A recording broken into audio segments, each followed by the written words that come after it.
we now have two extremely powerful guests, people who have experienced trauma in their own lives, but have turned it into something remarkable. So without further ado, Mike and Kristin Song.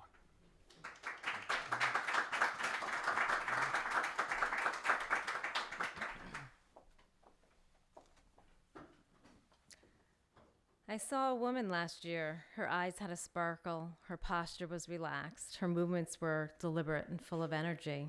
She smiled, laughed, and loved to tell anyone who would listen, seize the day.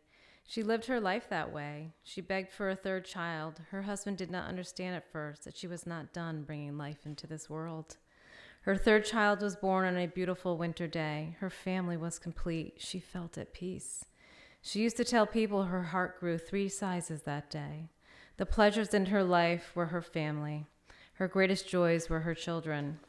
She used to sit back and just watch them and smile to herself. Oh, life is good.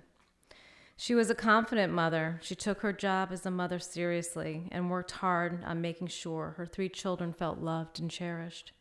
Her most treasured moments were when her family was all together, at dinner time, vacation, or trapped in the car together. She loved the noise, but she also loved the quiet at night.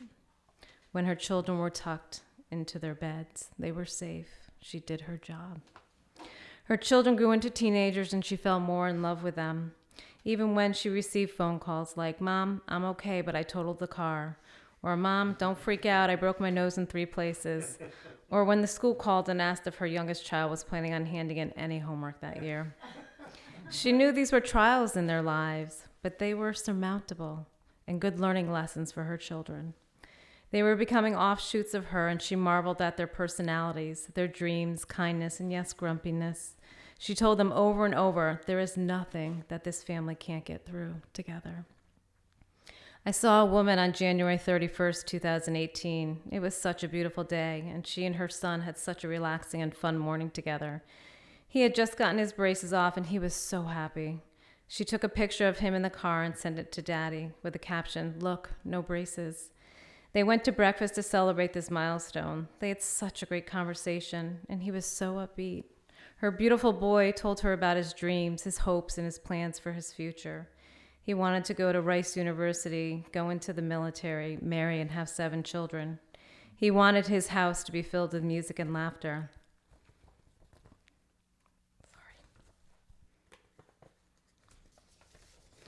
He said, like his home now. The boy asked if he could go to his friend's house. He walked out of his home and out of their lives. The woman yelled, "I love you." Her beautiful boy yelled back, "Love ya." She heard the front door open, him laughing with his friend, and then the house was quiet. The woman was so content. She saw 2 police officers walking across her lawn. Her heart sank. The officers came into the house, and the second officer could not look at the woman. That made her worry. He told her that her beautiful boy was in an ambulance headed to Yale New Haven Children's Hospital, and she needed to get there quickly. She was so confused. She texted her husband 911, something she had never done before. She called her son's friend and left a panic message. "I know my beautiful boy was just with you. What happened?" She was in a slow panic. In the car, the woman and her husband made a commitment that no matter what condition their beautiful boy was in, they could handle it as a team. Blindness, loss of limb, paraplegic, having to care for their son the rest of their lives. You see, they had no idea what was waiting for them at the hospital. They still had hope. When they got to the hospital, they walked in, and it was like the parting of the Red Sea. They all knew. They were surrounded by a bunch of people they didn't know and escorted into a tiny room. The ER doctor came in and the smallest voice said, "I am so sorry. Your beautiful boy is gone." It was as if time stood still. She could hear them speaking, but their words were muffled, like they were underwater. Her brain could not comprehend that her beautiful boy, who went to a neighbor's house less than an hour ago, was dead. The woman crawled into a fetal position on the floor and prayed to God that the floor would open and swallow her. Her husband called their other son and daughter. The sounds that came out of their mouths were raw, guttural sobs, a sound she will never forget. She wasn't brave enough to make those phone calls. How could she say it out loud? How could she say that her beautiful boy was gone?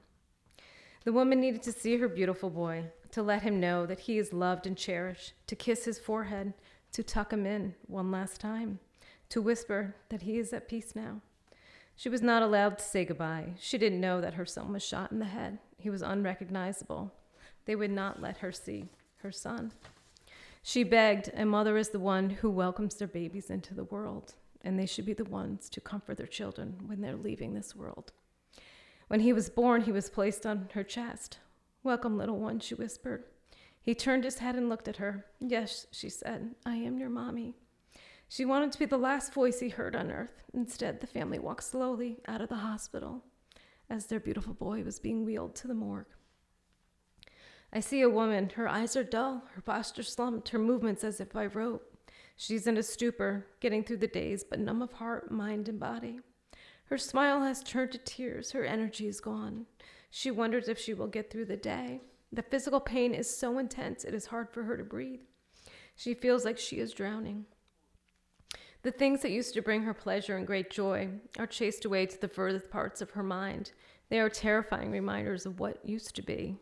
She no longer thinks about vacation, summer evenings under the stars, or Christmas mornings.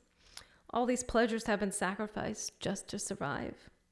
Life is a roller coaster of emotions ranging from panic attacks, anxiety over what will happen to her other children, and disbelief that her life is now shattered into a million pieces.